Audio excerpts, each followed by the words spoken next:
Started loose. The second run we were really good. The last run we were back to loose, so hopefully we can get it back to how we were the second run. And when it's loose, I just can't hustle the car like I need to make the good lap time. Kevin, we're not seeing too many people work the top side of the racetrack too much. Is just not enough grip up there yet? Oh man, you know me. I'm not going to get too far away from that yellow line. So, you know, it looks like there's some rubber up there, but I'm not venturing up there. All right, buddy, you're doing great out there, man. Running fifth. You're having a great race. Have a good one. Thanks for talking to us. All right, guys. Thank you. So as we're still under the yellow, and there is the 66 of Stephen Wallace. He was 16th at the time of the incident, and we think we figured out what happened in this deal. Let's go back and watch the right front of Stephen's car. You saw the sparks. Andy? Oh yeah, definitely a right front tire went down, and like Rusty said, there was some contact earlier with Justin Allgaier when they were racing hard off that same corner, and it was quite a few laps, but it finally looked like it took its toll and went down. Side, inside. He's got two other cars right behind him. And there's the end result.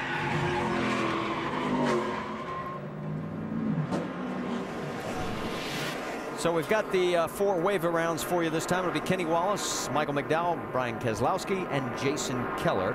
So as I said, that gives us 22 total cars on the lead lap.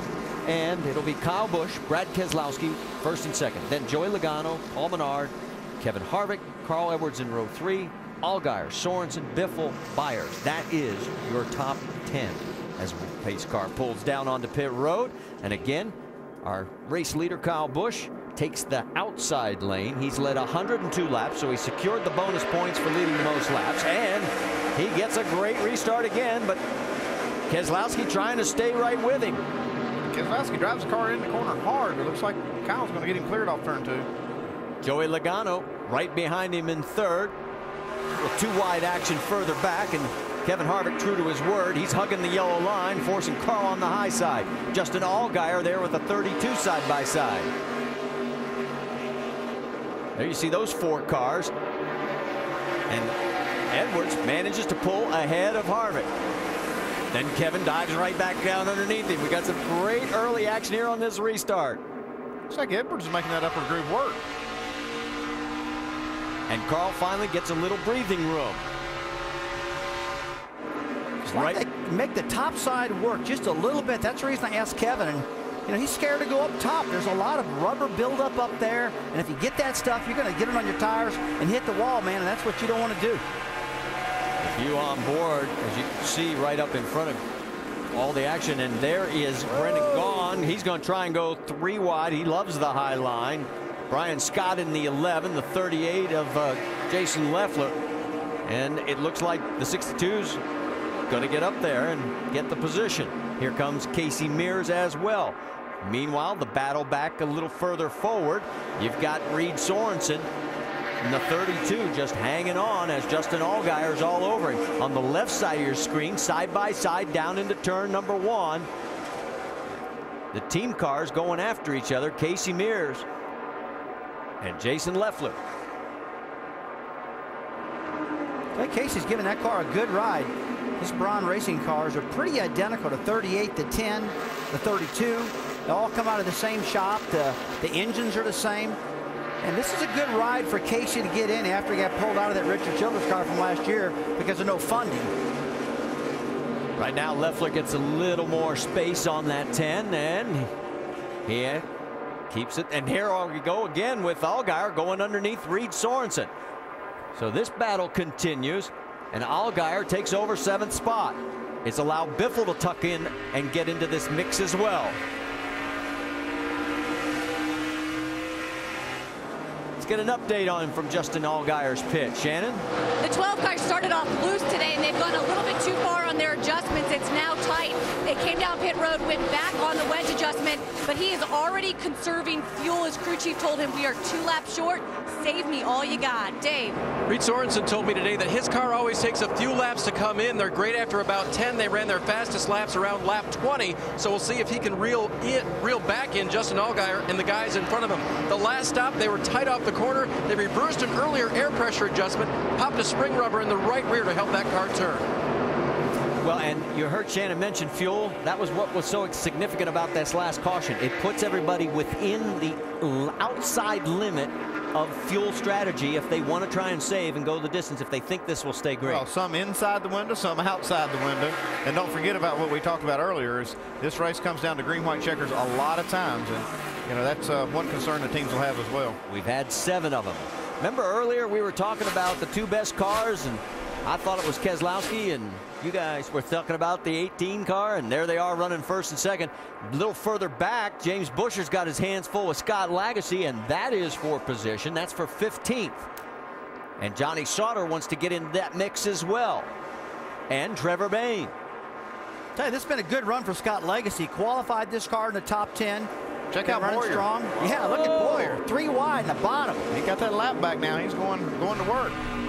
And we got action in this group, but 2 different sections of it right at the front of that pack. Look at Boyer going all the way down on the apron.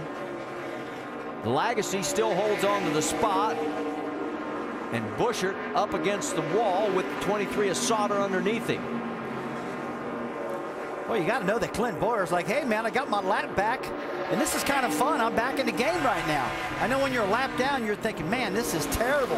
But he got it back, and he's doing good. Now switch that battery over. If you're just tuning in, he lost a battery, went back to number 2, and got better. And Biffle, and now we've got a caution on the racetrack as Biffle had just cleared Reed Sorensen. And that was for 8th. And oh, Mike Bliss, boy, has he had a rough weekend. Did not make the field for tomorrow's Sprint Cup race, one of 4 cars that did not qualify. And now here at lap 129, he has just banged that thing hard into the wall. And he's knocked both ends of that car off. See all the water running out of it, man.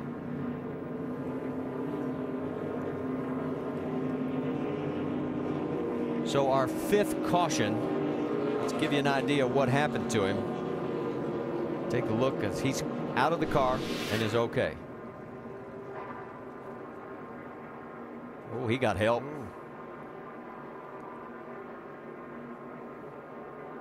I mean, that happened on the straightaway. That wasn't even in the corner at turn 4, so he got a little help somewhere from somebody. Trying to see what car was behind him. Did not pick up the number. NASCAR officials there telling him that he has to still go to the infield care center. For Mike Bliss, it's been a rough 2010. His only top 10 so far this year was 8th back at Bristol.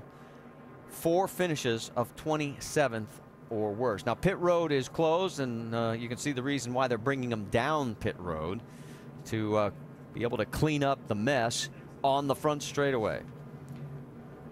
So while they'll clean up, we'll step aside for a moment and we'll go on board with Mike Wallace and see if we can see what happened here. That's Josh Wise in the 61. Oh, yeah. Oh. Stay with us. We're coming back. Under caution, so let's take a minute and catch up on what's happened with our 5-hour energy rapid recap. First caution came out when Mike Lynette spun the 15-car round at lap number 15. That brought about a little pit stop sequence exchange. Kyle Busch had led all the laps to that point, but he went to pit road. Not a lot of the other front runners did. Shuffled Kyle all the way back to 24th spot. Then about 15 laps later, caution came out when Clint Boyer's car lost power, that 21 machine. Boyer, bringing out the yellow, brought all the other front runners to pit road and shuffled Kyle Busch all the way back to the front of the pack. By the way, Boyer is now back on the lead lap.